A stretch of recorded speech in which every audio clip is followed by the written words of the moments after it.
Good morning church. Devotion के लिए भजन संहिता 5:12 में जाएंगे। तो आज जो है परमेश्वर के फेवर के बारे में मैं बताना चाहता हूँ। तो आइए हम वचन पढ़ेंगे। क्योंकि तू धर्मी को आशीष देगा, हे यहोवा, तू उसको अपने अनुग्रह रूपी ढाल से घेरे रहेगा।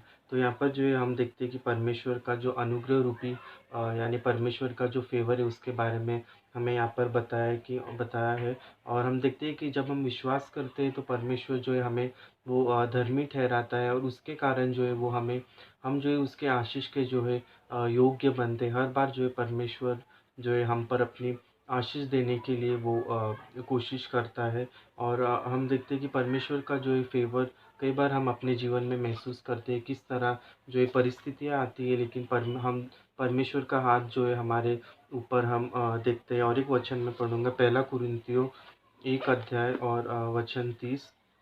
परंतु उसी की ओर से तुम मसीह यीशु में हो, जो परमेश्वर की ओर से हमारे लिए ज्ञान ठहरा, अर्थात धर्म और पवित्रता और छुटकारा। हम देखते हैं कि यहाँ पर प्रभु यीशु मसीह के बारे में बताया है, किस तरह जो है वो हमारे लिए जो इस क्रूस पर आया, इस धरती पर आया, और वो क्रूस पर जो है वो बलिदान हुआ। और वो हमें जो है आज जो है वो धर्मी ठहराता है, और हमें जो है वो आशीष देना चाहता है। हम देखते हैं कि परमेश्वर का जो है फ़ेवर क्या है। मतलब उसका मतलब हम देखेंगे नीति वचन 16 और 7वें वचन में हम जाएँगे। नीति वचन 16 और 7वाँ वचन। जब किसी का चाल-चलन यहोवा को भावता है, तब उसके शत्रुओं का भी उससे मेल कराता है। हम देखते हैं कि कई हम परमेश्वर जो है हमारे ऊपर जो है वो नज़र रखता है। वो देखता है कि किस तरह जो है हम उसके लिए विश्वास योग्य बने रहते हैं। और हम देखते हैं कि कई बार जो शत्रु, यहाँ पर ऐसा मेंशन किया है कि शत्रुओं को भी जो हमसे जो है मेल कराते हैं। हम देखते हैं कि कई बार कुछ कठिन लोग जो है हमें मिलते हैं, मे बी हमारे वर्क प्लेस पे या हमारे आसपास। लेकिन कई बार हम देखते हैं कि हमारे साथ जो है वो एक अच्छा व्यवहार करना शुरू होते हैं। और ये परमेश्वर का जो है एक फ़ेवर होता है हमारे लिए, हमारे वर्क प्लेस पे या कहीं भी, या हमारा बॉस, या कई कई कठिन लोग जो है हमारी जीवन में आते हैं। हम देखेंगे बाइबल में बहुत सारे ऐसे लोग हैं जिन्हें परमेश्वर का फ़ेवर जो है मिला। पहला जो है वो हम मैं बताना चाहता हूँ नूह के बारे में। नोआ, और हम वचन पढ़ेंगे उसके लिए। उत्पत्ति 6 और वचन 9। नूह की वंशावली यह है।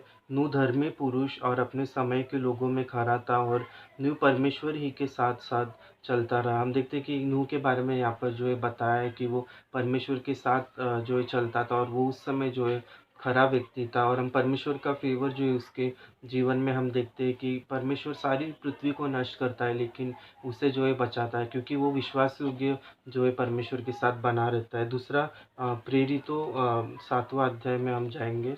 प्रेरितों 7वाँ अध्याय और वचन 46। उस पर परमेश्वर ने अनुग्रह किया, अतः उसने विनती की कि वह याकूब के परमेश्वर के लिए निवास स्थान बनाए, परंतु सुलेमान ने उसके लिए घर बनाया। हम देखते हैं कि दाऊद की जो इच्छा थी कि वो परमेश्वर के लिए एक मंदिर बनाए, और हम देखते हैं कि उसके पुत्र सुलेमान जो है वो इच्छा पूरी होती है उसके द्वारा, और परमेश्वर का जो है अनुग्रह उस पर जो है आता है। तीसरा, रूत के बारे में हम सब जानते हैं इसकी कहानी। हम देखते हैं कि रूत जो है उसका सब कुछ खो गया था, लेकिन परमेश्वर जो उस परमेश्वर ने उसका साथ नहीं छोड़ा। उसके लिए हम वचन देखेंगे। रूत का 2 अध्याय, और केवल एक ही वचन पढ़ूंगा। रूत का 2 अध्याय और 10वां वचन। तब वह भूमि तक झुककर मुंह के बल गिरी और उससे कहने लगी, क्या कारण है कि तूने मुझ परदेशी पर अनुग्रह की दृष्टि करके मेरी सुधि ली। हम देखते हैं कि बोआज जो है रूत को यहाँ पर मिलता है, और वो उस पर जो है अपना कृपा दृष्टि रखता है। हम देखते हैं कि बोआज केवल एक ज़रिया है, लेकिन परमेश्वर जो है रूत को छोड़ता नहीं है, और वो अपनी कृपा दृष्टि अनुग्रह उस पर जो है वो रहता है। और हम देखते हैं कि जो है रूत पर परमेश्वर की आशीष थी, क्योंकि ये सभी लोग जो है परमेश्वर के साथ चलते थे, और वो विश्वास योग्य थे हर एक चीज़ के लिए। तो हमें एक बात ध्यान रखनी है कि हमें परमेश्वर का फ़ेवर जो है हमारे साथ हमेशा है। हमें विश्वास योग्य रहना है, और हमें उसका वचन जो है हर समय अपने हृदय में जो है रखना है, उस पर और मनन करना है। तो आइए हम प्रार्थना करेंगे। प्रभु, हम धन्यवाद करते हैं आज के दिन के लिए पिता। हम धन्यवाद करते हैं पिता, आपकी आशीष, आपका अनुग्रह, आपके प्रेम के लिए जो जो हर समय पिता हमारे साथ है। धन्यवाद करते हैं आपके फ़ेवर के लिए जो आप हम पर हमेशा रखते हैं। हम धन्यवाद करते हैं हम इस पूरे हफ्ते हमें सँभालना पिता, और ये प्रार्थना प्रभु यीशु मसीह के नाम से करते हैं। आमीन।